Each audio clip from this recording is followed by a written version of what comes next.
Olá pessoal, me chamo professor Anderson Romão e hoje vamos falar sobre teoria do campo cristalino, especificamente para complexos octaédricos. Bom pessoal, então após a gente ter estudado a teoria do número atômico efetivo e a teoria da ligação de valência na aula passada, vamos agora ver a teoria do campo cristalino, considera a teoria mais importante do sistema de coordenação, né? Então, a teoria do campo cristalino ela foi desenvolvida em 1929 por um pesquisador chamado Hans Albrecht Deth, né? Ele era alemão e fez, né, diversos trabalhos, né? E esse daí foi o trabalho da tese de doutorado dele, que também foi estudado, né, pelo um outro pesquisador chamado de com o nome de Van Vleck, né? E uma das curiosidades desse cientista, né, é que ele é ganhador do prêmio Nobel não pelo desenvolvimento da teoria do campo cristalino, mas depois ele fez pesquisas na área de energia solar. Então, uma curiosidade, né? A gente consegue essas informações no Wikipedia. Bom, aí vocês podem ter os vários prêmios que esse cientista ganhou, o que enaltece, né, e engrandece a gente estudar a teoria do campo cristalino. Bom, a teoria do campo cristalino, por que estudar ela, né? O que a gente consegue entender, o que ela complementa em relação à TLV? Uma das principais características é a gente entender as cores, né, as medidas espectroscópicas dos elementos de transição. Então, por que as cores são diferentes? A gente vê nessa ilustração aqui, a gente tem o íon crômio, né, complexos do íon crômio, com ligantes diferentes, né? Então, primeiro aqui com o ligante flúor, né, formando o complexo verde, com água violeta, depois um ecoligante hexacoordenado, formando o complexo hexacoordenado de amônia com ligante amarelo, e depois um outro também com a cor amarelada. Então, como é que a gente muda esses ligantes, como é que a cor muda, e por que ela muda, e por que essa cor, né? Então, são perguntas interessantes a serem respondidas. Bom, um outro aspecto é quando você tem o mesmo íon, mas com diferente carga, né, e apresentar colorações diferentes, né? Você vê aqui um complexo de vanádio, né, hexacoordenado com água, mais 2, outro mais 3, a cor mudou, né? De amarelo foi para roxo, né? Então, o que está acontecendo aí? Por que o estado de oxidação interfere na cor? Tá? Então, uma outra pergunta. Uma outra questão também interessante dentro dessa teoria é a gente entender por que alguns complexos às vezes são quadrado-planares e algumas vezes são octaédricos, ou com o mesmo número de coordenação, eles são quadrado-planares ou pode ser tetraédricos, né? E se a gente pensar dos complexos dentro da cristalografia, todos os complexos octaédricos são perfeitos, né? Tem o mesmo comprimento de ligação, ou eles podem ser diferentes, ou eles podem ser distorcidos. Então, isso são curiosidades bem interessantes que a gente pode abordar nessa disciplina, né? Uma questão de serem perfeitos ou distorcidos e o número de coordenação, tá? Que serem quadrado planares, tetraédricos, enfim.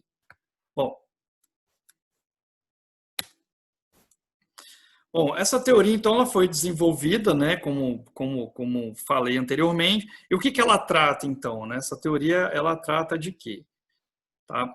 Ela é uma teoria, né, que trata de modelos que são modelos puramente eletrostáticos, né? Então não existe ligação covalente, né? Ele simplesmente utiliza os elétrons dos ligantes para criar um campo elétrico em torno do centro metálico, né? E os ligantes, eles possuem cargas pontuais, né? Então, em relação aos ligantes, não se fala muito de orbitais dos ligantes, né? A gente vai se tratar muito dos orbitais envolvendo os íons metálicos, né? Mas os ligantes são tratados como cargas pontuais, né? Então isso é muito interessante. Não há nenhuma interação, novamente frisando, covalente entre o metal e o ligante.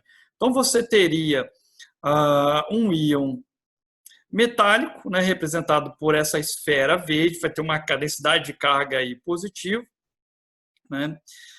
Ele então, na presença, né, dos ligantes, né, vai ter então esse tipo de interação, né, e os ligantes então vão ver como falado como cargas pontuais, né, vão ser cada ligante representado aí, né, por um par de elétrons, né, 2 elétrons. Então que a gente tem que frisar da teoria do campo cristalino? Que cada ligante é tratado como uma carga pontual negativa e há uma atração eletrostática entre o íon metal e os ligantes. Não há interação entre os orbitais do metal e do ligante. Quando a gente começa a falar de interações dos orbitais atômicos do ligante e para o íon metálico, a gente vai entrar em outra teoria mais para frente, que é a teoria do orbital molecular ou a teoria do campo cristalino. Bom, outra coisa também interessante, se o campo eletrostático, né, for esférico, né, então se a gente tem lá o metal sozinho, tem os orbitais mais externos, os orbitais do nível D, né, se todos eles fossem esféricos, né, então as energias desses 5 orbitais, na presença dos ligantes, né, elas vão ser estabilizadas na mesma proporção. Isso seria a situação mais simples de ser analisado, mas não vai ser isso que acontece. Quando a gente pensa no íon complexo, né, com o número de coordenação 6, por exemplo, que é o que a gente vai tratar dessa aula, a gente tem os orbitais atômicos dz ao quadrado, dx ao quadrado menos y quadrado, que vocês vão observar na figura abaixo, eles vão apontar diretamente para os ligantes. Então, eles têm a tendência de ser desestabilizados de forma diferente. Então, é aí que vai acontecer nessa teoria do campo cristalino, que para a formação do complexo, a gente vai ter a quebra da degenerescência, né? A quebra dessa mesma energia dos orbitais. Então, é o que ele fala aqui, ó. Em relação à energia, né, nesse quadro verde, em relação à energia deles em campo esférico, os orbitais atômicos dz ao quadrado, dx ao quadrado menos y quadrado são desestabilizados, enquanto os orbitais atômicos dxy, dyz e dxz são estabilizados, ou seja, diminui a energia. Então, apresentando para vocês, os orbitais atômicos são 5, né, dos íons metálicos do bloco D, né, os mais externos envolvidos na teoria do campo cristalino. Você tem os orbitais D, Y, Z, X, Y, XZ, que normalmente está no plano de 2 eixos, né, está no plano, não está passando, percebam pelos lóbulos, que ele não passa exatamente dentro do eixo, ele está no plano do eixo, é diferente. Né, vamos ver aqui, representando aqui o YZ, né, olha só, essa parte vermelha e azul, então está passando no plano YZ e não no eixo, né? E a mesma analogia para os outros orbitais. Agora, repara esses outros dois orbitais. Os orbitais dz ao quadrado passa no eixo Z. Então, é diferente do YZ, né? E o orbital dx ao quadrado menos y quadrado, ele passa no eixo X e no eixo Y. Se a gente olhar, então, um complexo octaédrico que está aqui na minha mão, como vocês podem ver, nesse número de coordenação 6, nesses eixos x, y e z, os orbitais dz ao quadrado e dx ao quadrado menos y quadrado são os que mais se aproximam dos ligantes. Então, eles vão ser desestabilizados e vão ter, nesse caso, um aumento de energia, enquanto os outros 3 orbitais vão ter uma diminuição de energia. Tá? E aí, então, você pode dividir esses 5 orbitais em 2 conjuntos de orbitais, que é o DZ, que é o EG, e o outro representado por T2G.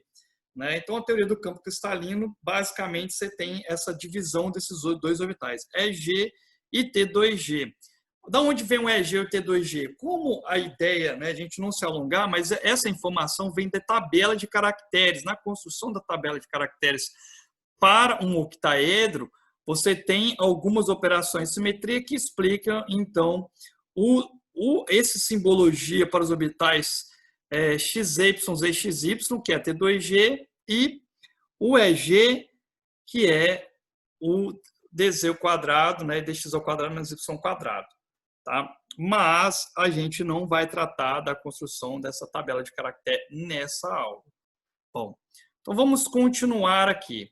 Então, olha que interessante, né? Vamos analisar essa situação. Você tem o íon metálico, está isolado, então você tem os 5 orbitais degenerados, né? Nenhuma variação. Na presença, né, dos ligantes, na aproximação dos ligantes, você tem uma perturbação dos orbitais, então tem esse aumento de energia. Né?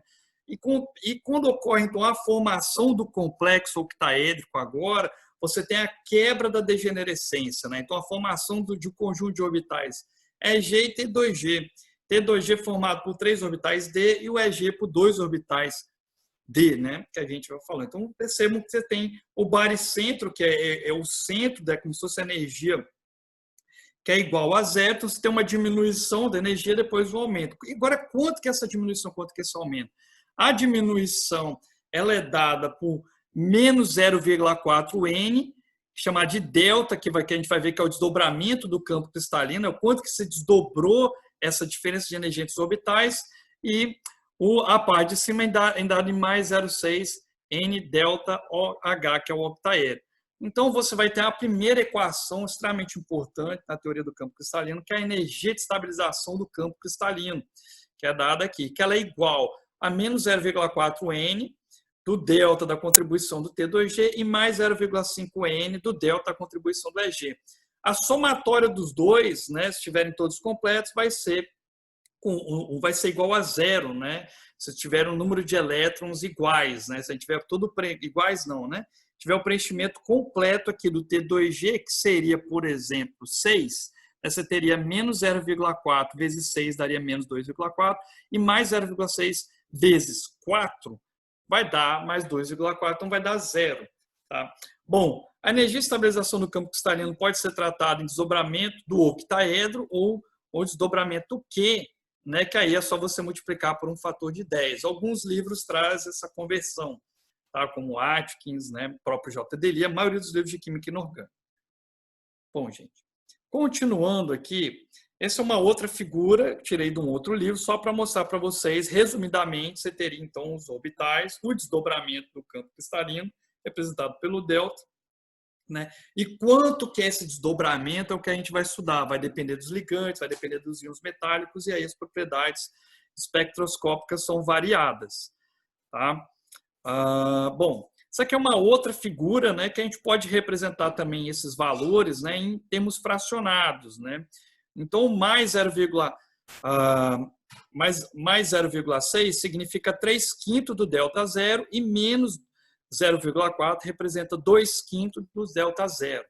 Tá? Então, só para a gente ver a proporção, né, uma questão ponderal aí de quanto que é desdobrado o campo cristalino em função do número de orbitais.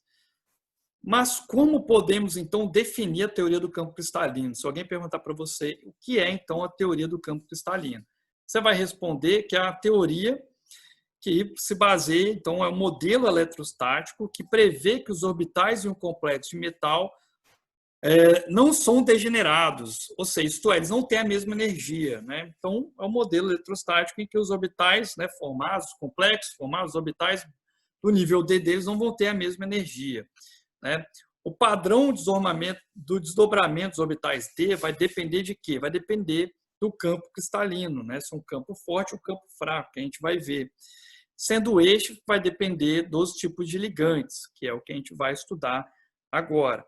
Na maioria dos complexos de metais de transição, podem ter, então, a maioria deles podem ter 6 ou 4 ligantes, mas isso não quer dizer que não existam complexos com 3, 2 ligantes, 5 ligantes. Existe sim. Mas o nosso foco aqui vai ser o número de coordenação 6 e o número de coordenação 4. Nessa aula, especificamente, número de coordenação 6. Mas o que você precisa saber da teoria do campo cristalino? Bom, a estabilização e destabilização dos conjuntos T2G e EG vão dar, então, em termos do delta OH. Essa magnitude, então, vai ser determinada, né, que é a força do campo cristalino, né, que você vai ter um campo forte ou um campo fraco. Né? Em geral, né, o desdobramento do campo forte ele é maior do que o desdobramento do campo fraco, como mostrado aqui. É uma coisa pouco lógica. Né?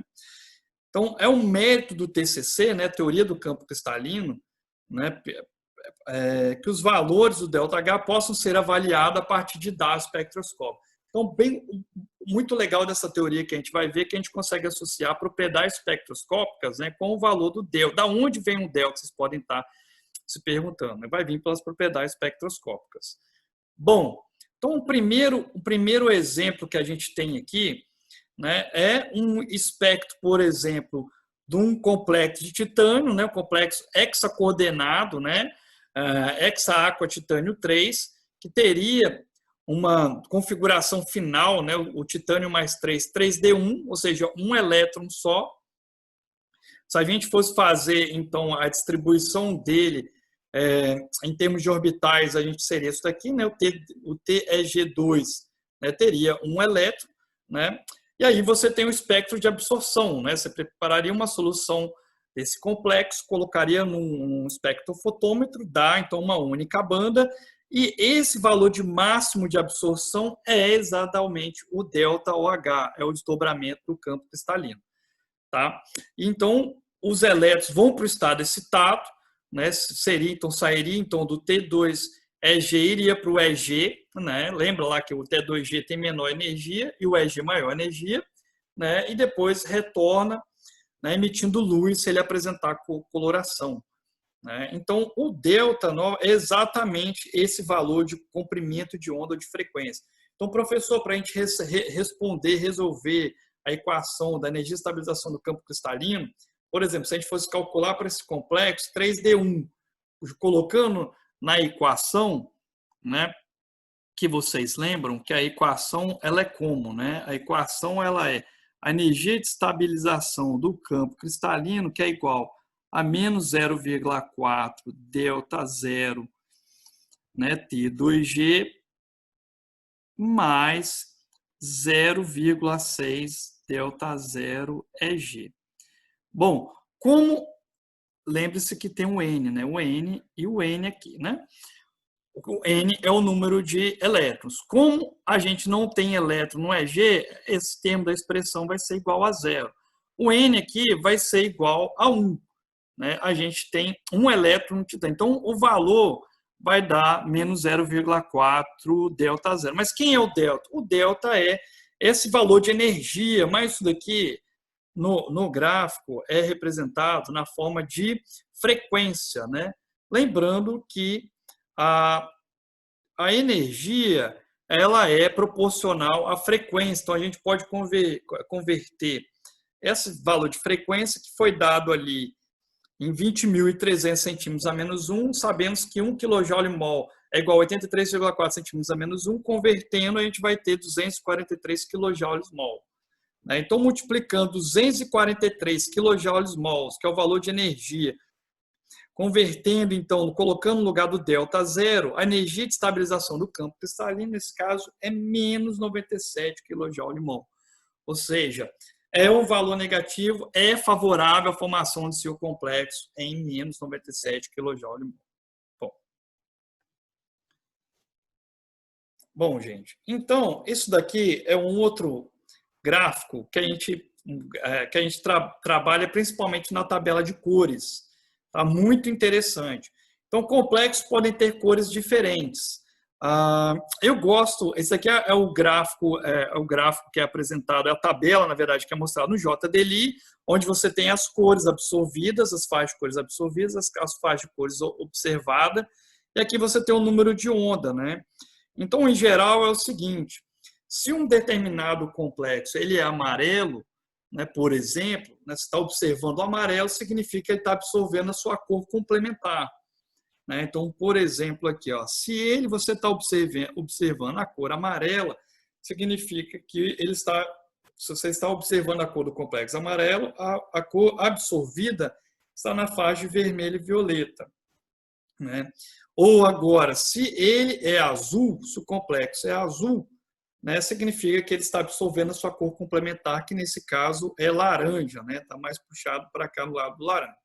Só que eu gosto mais dessa tabela aqui, desse outro livro, né, de Química Inorgânica, livro mais recente, que mostra bem, né, também essa relação da cor absorvida, né, e a cor que é observada, né?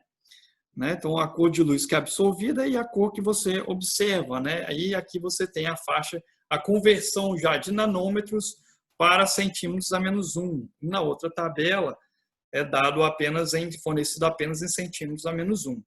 Tá? Então, muito interessante você poder associar o quanto que esse campo cristalino desdobra, né, com a cor do complexo. Se a gente voltar aqui novamente, a gente tem, por exemplo, que a faixa de comprimento de onda está em torno de 500 nanômetros. Né? Então, você está medindo aqui a faixa de comprimento em torno de 400 nanômetros, né? 430, 400, 500. Então, a absorção está sendo mais ou menos por aqui.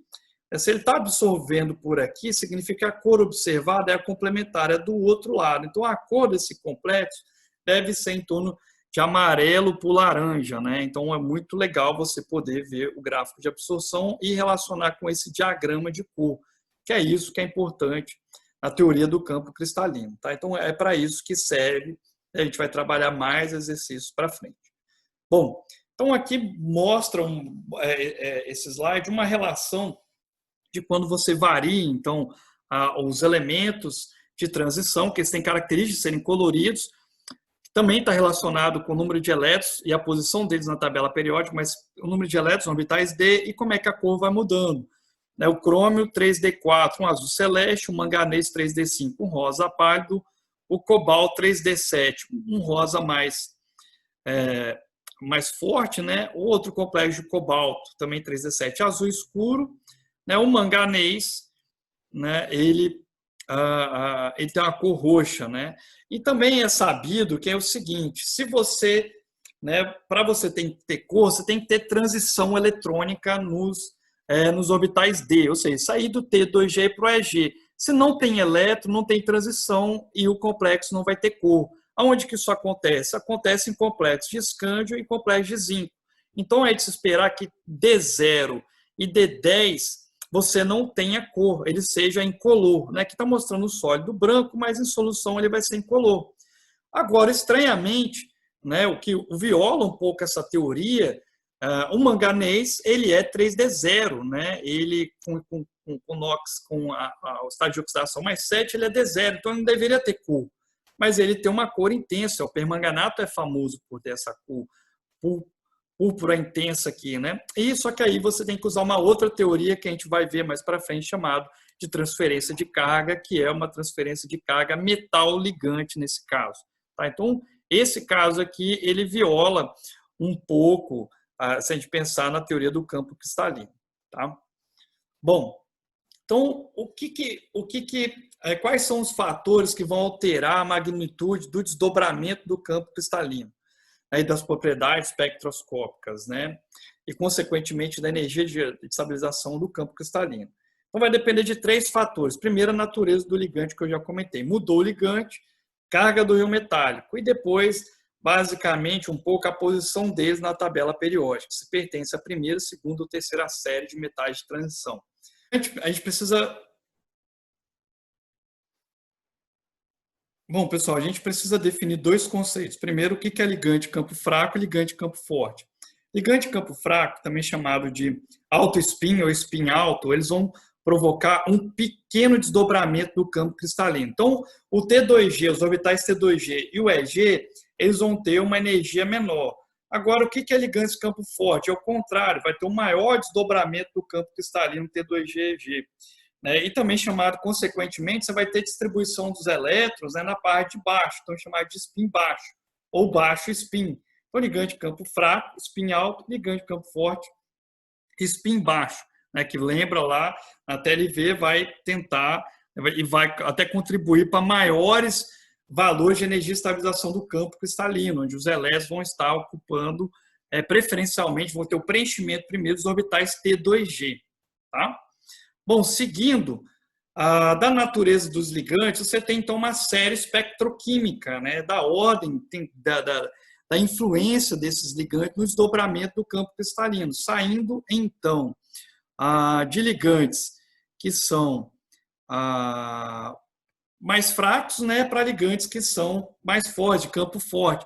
Então você tem, vamos lá, passando de forma bem rápida, né, alguns aletos primeiro, depois ligantes doadores, que são ligantes de oxigênio, né? Aqui você tem o NO2- ligado pelo oxigênio, o oxalato, a água, depois ligantes de nitrogênio, né? Você tem o isotiocianato, acetonitrila, piridina, amônia, etileno-diamina, bipiridina, fenantrolina, e depois, finalmente, ligantes que estão ligados pelo átomo de carbono, são ligantes mais fortes. Então, a sequência lógica aí que o JDL traz, por exemplo, é primeiro os aletos, né, os mais fortes são os carbonos, depois os nitrogênio, o oxigênio e, por último, os aletos. Basicamente, aletos são mais fracos por quê? Né, em termos de ligação ou interação eletrostática, porque são grandes, então tem efeitos de repulsão, né, efeitos eletrostáticos, né? Então, basicamente, é isso. Seguindo aqui, né, no próximo slide,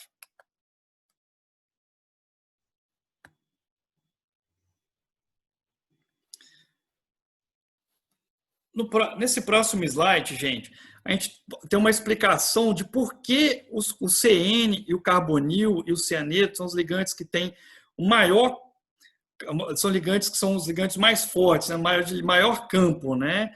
Então, basicamente, é por causa que esses ligantes eles podem interagir por orbitais pi, tanto o cianeto quanto o carbonil, né? Eles possuem o fato, né, de formar ligações pi, né, que o metal vai interagir com o orbital vazio desse ligante, né? A gente fala que eles são aceptores pi, tá? Então, eles vão utilizar os orbitais T2G deles, daí a gente vai entender bem na teoria do campo cristalino. Essa é uma desvantagem da teoria, desculpa, na teoria do campo ligante, né? A teoria do campo ligante ou na teoria do orbital molecular, a gente vai ver bem isso daí, né? Isso não fica bem nítido quando a gente estuda a teoria do campo cristalino. Isso vai ser melhor explicado na teoria, então, na próxima aula, né? Nas próximas aulas, na teoria do campo ligante ou do orbital molecular.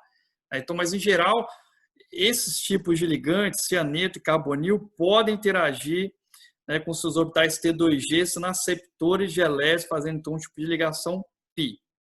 Bom, resumindo a série espectroquímica, né, pegando um outro livro agora de química inorgânica, a gente teria essa combinação, então, ligantes de campo forte, né, separados aqui, carbonil, cianeto e também aqui o NO2-, né, ligado pelo nitrogênio. Depois os ligantes de campo intermediário, percebam que a grande maioria são nitrogenados, então é fácil até decorar ou entender. E por último os ligantes, que são os aletos, né, o flúor maior, né, com exceção do isotiocianato aqui, né, flúor, isotiocianato, cloreto, bromo e ouro. O que é interessante dos aletos, você pode perceber que quanto menor ele, maior é o desdobramento do campo, maior sua força, né? Então, aletos menores têm o maior delta, né? Aletos maiores têm o menor delta. Então, isso também é bem interessante quando a gente analisa os dados dessa forma aqui. Bom, um outro slide também interessante é agora quando a gente olha novamente para esse gráfico aqui, que a gente mostrou no começo, mostrando a variação da cor. Então, agora a gente consegue perceber que um ligante fraco, o flúor, quando a gente vai aumentando a força do ligante, do flúor para a água, para a amônia, para o cianeto, o desdobramento do campo cristalino vai aumentando. Se o desdobramento do campo cristalino vai aumentando, na prática, a frequência vai aumentando e a energia também vai aumentando. Então, se a frequência vai aumentando, o número de onda vai aumentando, agora o comprimento de onda vai diminuindo. Então, é inversamente proporcional. Então, é bem interessante, porque se num exercício eu dou a energia ou do desdobramento do campo cristalino, você pode chegar na frequência e logo prever o comprimento de onda ou o espectro de absorção, inclusive, o máximo de absorção daquele complexo. Muito interessante isso daí. Então, por exemplo, se eu dou aqui as faces de frequência, eu pergunto para vocês as cores, né? Dá para você fazer essa conexão a partir do diagrama de cor. Bom, dando sequência, essa tabela é uma tabela do livro do Atkins, muito interessante, que mostra, então, agora o efeito de desdobramento do cristalino, né, com a variação dos ligantes, né, o desdobramento em função dos ligantes para um mesmo íon complexo. Pegando o primeiro caso aqui do crômio mais 3, olha que o valor é dobrado praticamente quando a gente sai de cloreto para cianeto. Tá? Em alguns casos, essa diferença é ainda maior quando a gente analisa o manganês mais 2, quando sai de cloreto para cianeto. Tá? Então, vocês verem a influência do fator dos ligantes no desdobramento do campo cristalino. Então, essa tabela que existe no livro do Atkins, né, mas que é fornecida aqui para vocês. Bom, então esse aqui é um outro exemplo, né, quando então a gente tem um ligante de campo fraco e um ligante de campo forte. Para ficar um pouco mais claro, aqui no caso um D4. Então você tem um D4, que ele é de campo fraco, é chamado de spin alto. Por quê? Quando a gente vai fazendo o preenchimento, vai ser um elétron, 2, 3, 4. Né? O quarto elétron vai para o orbital EG, né? Então são 3 no orbital T2G e 1 no orbital EG. Agora, quando ele é de campo forte e chamado de spin baixo, todo o preenchimento é feito nos orbitais T2G. Então, desse modo, quando a gente vai calcular a energia de estabilização do campo cristalino, é de se esperar que o ligante de campo forte tenha maiores valores, certo? Um outro exemplo é um complexo de íon gasoso D5, né? Também da mesma forma. Opa, retornando, a gente tem aqui nesse caso uma distribuição, né? O ligante que eu faço de spin baixo, desculpa, de spin alto, né? Então você vai ter 1, 2, 3, T2G, depois mais 2, 1 EG. Né? Se a gente calcular a energia de estabilização do campo cristalino nesse valor, a gente vai ver mais para frente como é que calcula, vai dar 0. E aqui vai dar o maior valor da energia de estabilização do campo cristalino. Todos são preenchidos nos orbitais T2G, porque um ligante de campo forte provoca uma grande diferença de energia do T2G para o EG, e aí vai ter maiores valores nesse caso. A gente tem um complexo de cianeto. Né? Percebam, fazendo uma analogia, né, complexos de ligantes com cianeto, ainda com ferro, são ligantes a gente conhece muito estáveis. Né? Por isso que a gente tem um problema sério de intoxicação de cianeto com carbonil, com ferro da hemoglobina. São ligantes de campo forte e provocam, né, grandes valores de energia de estabilização do campo cristalino. E isso ajuda um pouco a entender a inércia ou a estabilidade desses ligantes. Tá? Fazendo uma conexão aqui. Bom, uma outra coisa interessante, que também afeta a magnitude de desdobramento do campo cristalino, são a característica dos íons metálicos dos elementos de transição. Principalmente falando das cargas deles. Né? Quanto maior a carga do íon central, maior o desdobramento do campo cristalino. Então, basicamente, se você for tentar olhar se é uma coisa em relação ao raio ou uma tendência para uma mesma série na tabela periódica, você não vai encontrar essa conexão. Então, assim, nesse caso aqui está relacionado com a carga do íon metálico que existe essa série espectroquímica aqui. Manganês mais 2, níquel mais 2, cobalto mais 2, ferro mais 2, vanádio mais 2, ferro mais 3, cobalto mais 3, depois molibdênio, até a gente chegar na platina mais 4. Então, percebam que cargas mais 4 tem desdobramento em geral mais forte que o mais 3. E percebam também que esses elementos químicos eles estão numa região um pouco mais baixo da tabela periódica. Né? Se a gente for olhar onde está aqui a platina, né, está numa série mais abaixo. Tá? Dando uma consultada, né, a platina ela se encontra aqui, né, na quarta série, né, da tabela periódica. Né? Período, né, no sexto período da tabela. Depois a gente tem o irídio também no sexto período. Né? O paládio já está no quinto período. Né? E depois a gente tem o rutênio também no quinto, né? O ródio também está aqui, molibdênio também nessa mesma, e depois a gente tem os demais elementos, né, que estão no quarto período, né? Aqui você tem então o cobalto, o ferro, o vanádio está aqui, mas quem? O níquel, né, e o manganês. Tá? O crômio não foi mencionado aqui, né, nessa série. Então, vocês verem como a posição, nesse caso, quem está mais embaixo, com maior carga, vai provocar um maior desdobramento do campo cristalino. É um metal que vai provocar isso daí. Aqui ele está falando aqui que os valores do desdobramento para um íon que tem carga mais 3, ele é o dobro de quem tem carga mais 2. Bom, dando sequência, gente, a gente tem essa tabela, né, que enfatiza, então, quando a gente muda o íon metálico com a carga mais 2 para mais 3, os valores do dobramento do campo cristalino então, são aumentados, né, como mencionado anteriormente. Né, em alguns casos, aumenta 50%, em alguns casos ainda mais, como no caso do manganês, né, sai de 7.800 para 21.000. Né, aqui está em relação a centímetros a menos 1. Em quilojoules seria de 93 para 251. Tá? Que é uma outra tabela que também vocês vão ter acesso ao material, né, de um outro livro de química inorgânica, que também mostra essa correlação, tanto variando a carga do íon, quanto variando o ligante.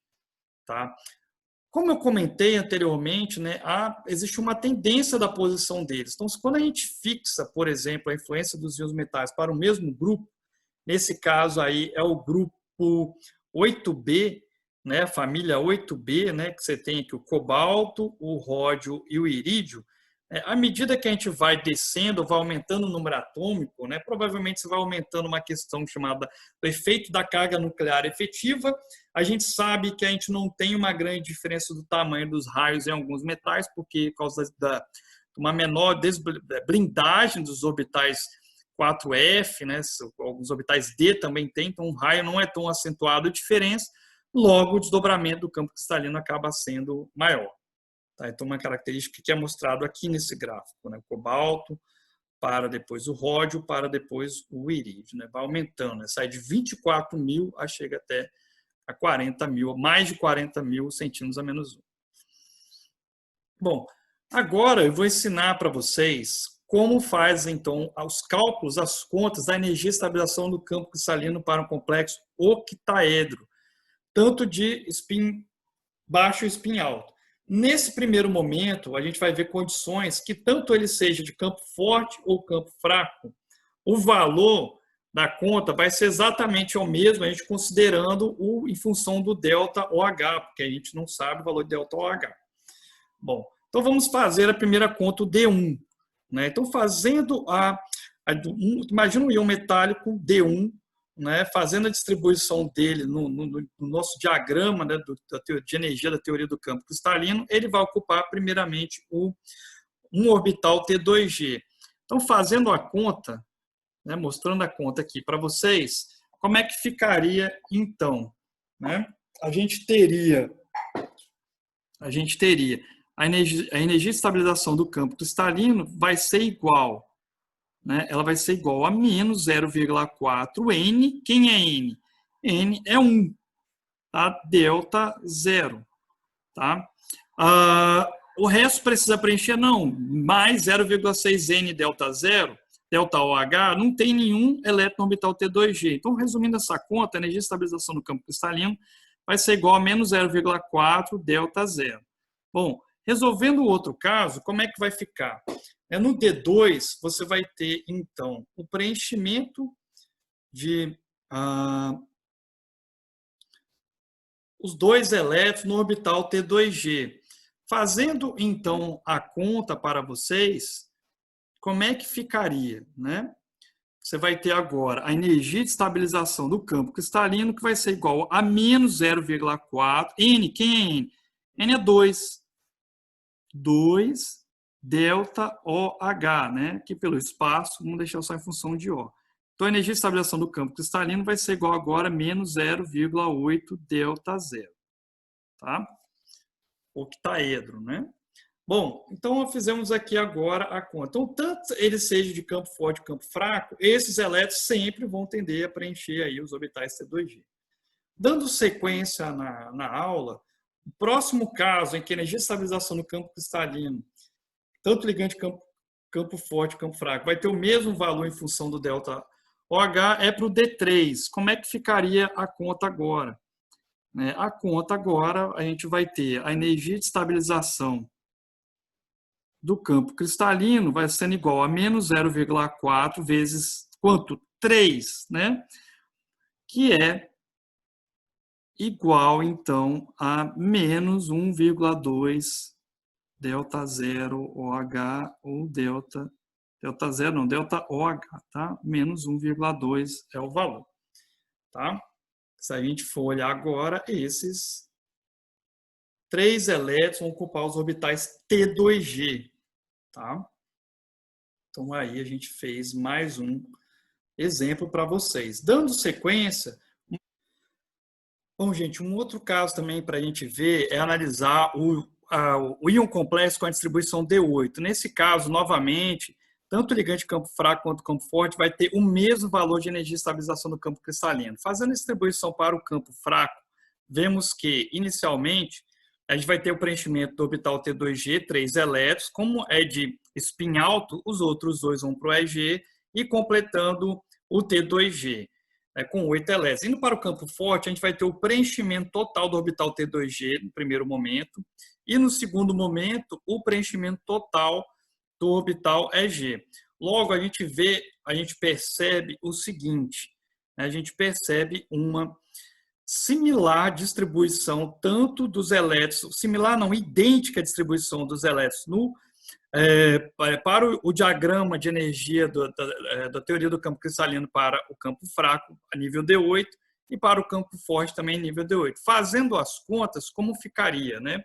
Então, a energia de estabilização do campo cristalino nesse caso seria o quê? Menos 0,4 vezes N. Quem é N? N é o número de elétrons no orbital T2G, nesse caso aqui referente primeiro ao preenchimento do T2G, então vai ser 6 delta OH T2G mais 0,6 vezes 2 delta OH EG, né? Realizando essa conta, a energia de estabilização do campo cristalino vai ser menos 2,4 delta OH mais 1,2 delta OH, que o valor final, a energia de estabilização do campo cristalino, então, vai ser igual a menos 1,2 delta OH. Tá? Então, esse é o valor tanto para o ligante de campo fraco quanto para o ligante de campo forte. Certo? Mais um exemplo aqui para nós, né? O D9, né? O D9 a gente vai preencher primeiro do campo fraco, né? Primeiro o preenchimento dos 3 elétrons embaixo, depois em cima, né? Agora novamente retorna preenchendo os outros, 6, a gente vai ter um total de 6, 7, 8, faltou 9, né? Então, agora, como é que o campo forte, né? O campo forte primeiro preencher tudo T2G, 3 elétrons, depois mais 3 dando 6, depois mais 2 elétrons, dando um total de 8, e por último mais um 9. Percebam que o valor também vai dar igual. Tá? Nesse caso, né, porque é bem simples a ideia. Agora o D10, como é que ficaria o D10 e resolvendo para vocês aqui? O D10, você vai ter 3 elétrons, então, para o campo fraco, né? D10 campo fraco, 3 elétrons orbitais T2G, mas outros 2, um EG, agora retorna, então é o spin alto, né? Preenche 3 T2G, 2 no EG. Depois, 3 elétrons no orbital T2G e mais 2 no EG. Agora o campo forte, preencher primeiro 3 o T2G. 3 no T2G, depois mais 3 no T2G, depois o restante no EG. Fazendo a conta agora da energia de estabilização do campo cristalino, a energia de estabilização do campo cristalino, vocês já devem saber, mas quanto que vai ser o valor? Menos 0,4 vezes 6 para o ΔO, né? A gente pode chamar de T2G, né? Mais 0,6 vezes 4 ΔO do EG, né? A gente vai ter a energia de estabilização do campo cristalino, fazendo essa conta aí igual a zero, né? Então, não tem nenhum valor de energia de estabilização do campo cristalino. A gente vai ver qual a importância desse valor, a influência, algumas propriedades mais para frente. Mas isso é uma das condições que tem um íon metálico, pode ter a característica de formar complexos tetraédricos, a gente vai ver depois. Bom, gente, dando sequência aqui à nossa aula, vamos para um caso. Agora, para mostrar para vocês um exemplo em que o valor vai dar diferente. Né? Agora, alguém pode me perguntar, quando então que essas energias vão ser diferentes?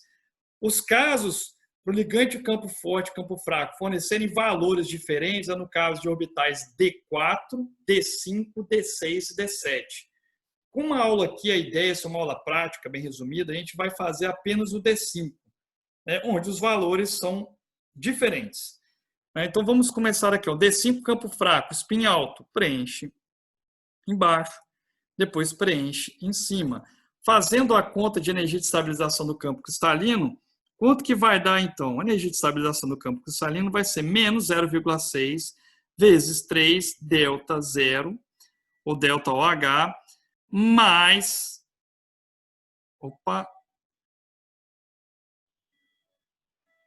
Então, a energia de estabilização do campo cristalino vai ser menos 0,4 vezes menos 0,4 vezes 3 delta 0OH mais 0,6 vezes 2 delta OH. Esse valor, então, né, a energia de estabilização do campo cristalino, vai ser igual a quanto? Esse valor vai ser igual, se a gente fizer as contas aqui, a zero, né? Então vai ser zero, né? Então a gente apagando isso aqui, para a gente fazer o outro, né? Bom, e como é que ficaria, né, a energia de estabilização para o campo cristalino agora de campo forte? Né? Vamos olhar a distribuição dele, como é que vai ficar. Fazendo a sua distribuição, né, a gente vai ter o preenchimento de 3 elétrons orbitais T2G, os outros 2 elétrons orbital T2G. Então, a conta da energia de estabilização do campo cristalino vai ser como? Vai ser menos 0,4 vezes quanto? Vezes 5, né? Delta OH, que é igual a menos 2,0 delta OH. Então, percebam como os valores, nesse caso, é diferente para D5. Você tem um campo fraco, o valor é zero. Você tem um campo forte, o valor é menos 2,0. Né? Então, bem diferente, né? Então, isso muito interessante vocês verem a influência do campo fraco, campo forte, na energia de estabilização do campo cristalino. Bom, pessoal, dando sequência, né, vamos aqui. Aqui a gente tem uma tabela, então, vocês conseguem encontrar nos livros e aqui na minha aula, uma tabela com todos esses valores, né? Então, percebam que quando o valor, se ele for de campo fraco, né, à medida que você vai colocando elétron no orbital T2G, o valor de desdobramento da energia de estabilização do campo cristalino, né, ele vai aumentando, né? Ó, vai aumentando, colocou 3 elétrons no orbital T2G, atinge o máximo aqui de menos 12 dQ. A partir do momento que você vai colocando elétron no orbital EG, esse valor então vai diminuindo. Diminui, zera, depois vai aumentando novamente. Por que vai aumentando novamente? Porque você volta a colocar os elétrons no orbital T2G. Então, D1 vai aumentando, D2 também, D3 também, isso para campo fraco. D4 diminui, D5 zera. D6 aumenta, começa a botar elétron no orbital T2G. D7 também, D8 também, e D9 D10 diminui, porque você começa a botar o elétron orbital EG.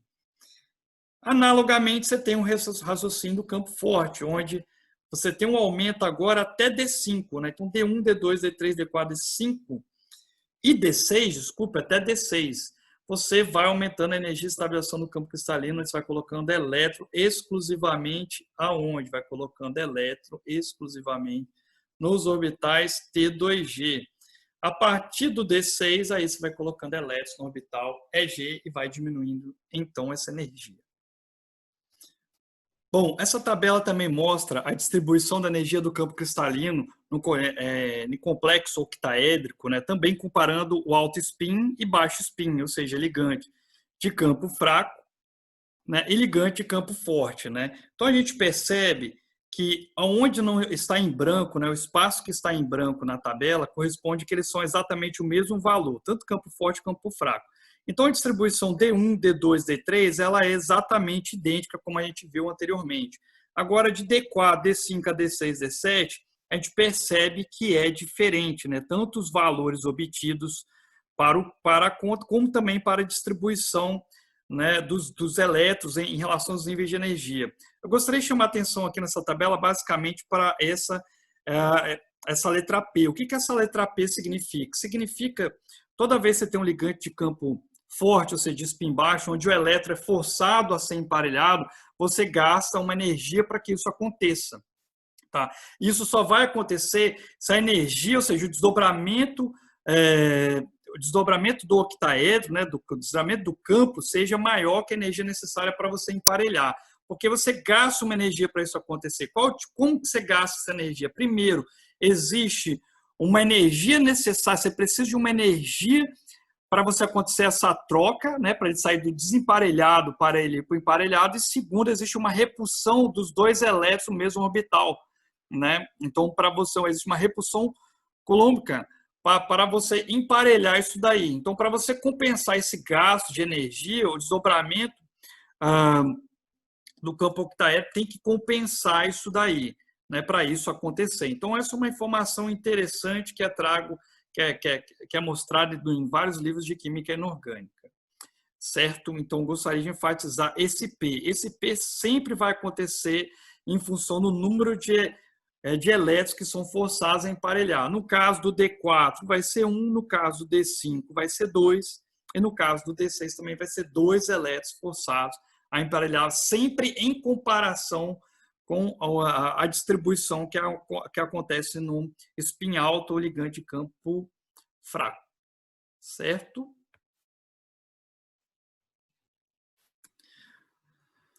Bom, gente, uma outra coisa interessante é quando a gente associa a energia de estabilização do campo cristalino em função do período, como a gente foi mostrando em alguns casos, aqui nesse caso dos dialetos. Então, a gente vê uma distribuição que você vai tendo 2 pontos de máximo, né? É aqui em função do mesmo período, né? Isso daqui no caso do quarto período da tabela periódica para os ligantes, fluoreto, cloreto, brometo e iodeto. Nesse tipo de caso, a gente vai vendo 2 distribuições de máxima, né? Por que tem essas 2 distribuições de máximas? Porque aqui você vai colocando elétrons nos orbitais T2G, né? Então, até o D3, aqui você vai botando elétron no orbital T2G. Depois você vai tendo uma queda a posterior, né? E a mesma analogia dos demais. Isso fica mais nítido nesse outro gráfico, né? D0, D2, D3 tem o máximo, né? Depois D4 e D5 cai, né? É por aí diante. E a gente vê uma boa correlação da energia de estabilização do campo cristalino na literatura com a entalpia de hidratação com relação a íons M+2 hidratados em água. Tá? Uma excelente correlação. E uma outra importante propriedade que a teoria do campo cristalino também mostra, sim, faz uma analogia com um raio. Então a gente observa que íons metálicos que são D0, D5 e D10 têm um raio mais acentuado. É de se esperar que à medida que a gente vai andando na tabela periódica da esquerda para a direita, com o aumento do número atômico e aumento dos prótons e da carga nuclear efetiva, é de esperar que o raio diminua. Você tem, óbvio, uma diminuição natural do raio. Agora, por que no D0, D5 e D10 é maior? Porque nesse caso você tem uma distribuição simétrica desses elétrons nos orbitais. Então essa distribuição simétrica dá uma certa, aumenta a eficiência de blindagem desses orbitais e altera, nesse caso, o tamanho do raio, né? Então isso é muito interessante. Que é o que está falando aqui, ó. Espera-se que raios iônicos, né, diminuam gradativamente, né, por causa da crescente carga nuclear efetiva e ineficiência de blindagem. Mas nesse caso aqui, T0, D5, T10, por terem orbitais semi-preenchidos, preenchidos ou vazios, apresenta uma melhor blindagem. Nesse caso aqui vai ser blindado pelos orbitais P que estão preenchidos, o D0. Aqui estão semi-preenchidos, e aqui totalmente preenchidos. Bom, então na aula eu espero que vocês tenham abordado ou entendido conceitos como o que é a teoria do campo cristalino, o que é a energia reticular do campo cristalino, que são complexos octaédricos, a série espectroquímica, o que é ligante, campo forte, campo fraco, o que é alto e baixo spin e o que são orbitais degenerados. Então, todos esses conceitos foram trabalhados. E aqui eu coloco para vocês alguns exercícios propostos, né? Primeiro, para você desenhar diagramas de níveis de energia que representam configuração eletrônica D6 de alto spin para o complexo octaédrico, né? Você vai comprovar então que o diagrama é consistente com o valor de menos 0,4 delta OH. Depois, número 2, você vai explicar por que a energia de estabilização do campo cristalino para uma configuração D5 de baixo spin contém um termo 2P. Eu comentei isso daí, né? Isso é forçado ao emparelhamento. Depois, número 3, sabendo que o complexo hexacoordenado de cobalto é de spin baixo, você vai explicar por que é possível prever que o outro complexo de cobalto, né, bipiridina aqui, né, também é de baixo spin, né? Então você está falando que o de água é de baixo spin, porque o outro é de baixo spin. E por fim, você vai explicar por que titânio e zinco é branco e Mn+2 apresenta coloração. Só espero que vocês tenham gostado da aula. Siga, né, a gente no YouTube, no canal do YouTube, e é isso daí.